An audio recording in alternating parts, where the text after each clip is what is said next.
Jacques Fernic pour la Commission des Affaires européennes pour le groupe écologiste. Oui, monsieur le commissaire, je voudrais vous interroger sur l'enjeu de la transition verte pour la stratégie industrielle de l'Union, qui va, vous l'avez dit, être retravaillée après un an de crise.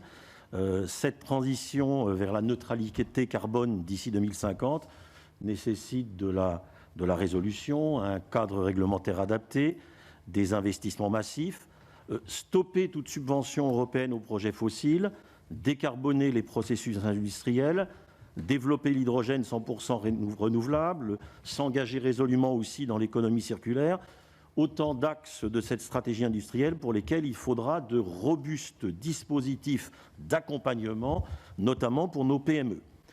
Pour que ces solutions soient viables économiquement, elles devront aussi être protégées par un juste prix du carbone. Monsieur le commissaire, il y a eu un débat récent au Parlement européen, justement sur le futur ajustement carbone aux frontières, et ce débat a montré combien deux lignes s'affrontent. Les plus conservateurs au Parlement viennent d'emporter de très peu un vote qui voudrait maintenir les droits à polluer octroyés gratuitement aux industries hautement polluantes. Ce traitement spécial conçu comme temporaire ne peut pourtant pas se perpétuer car il deviendrait caduc avec l'instauration du mécanisme d'ajustement carbone, mais aussi pour la compatibilité avec le droit de l'Organisation mondiale du commerce. Donc, monsieur le commissaire, quelle est votre résolution là-dessus? Monsieur le sénateur Jacques Fernic, sur la transition verte, c'est un élément absolument clé et central de la stratégie industrielle.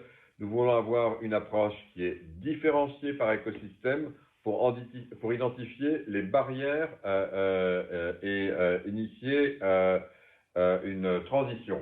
Donc ça, c'est très important. Donc on a cette approche qui est sectorielle, ce qui nous permet d'avoir une approche beaucoup plus proche du terrain et de pouvoir associer, comme vous le disiez, tous les acteurs, y compris les PME, y compris en les dotant des moyens nécessaires pour leur permettre d'effectuer cette transition.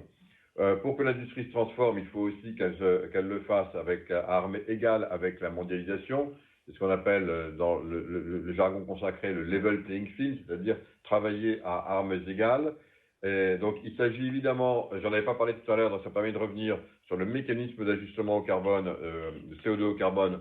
C'est un point très important sur lequel je suis très en flèche, si je puis dire, parce que je défends beaucoup ce mécanisme.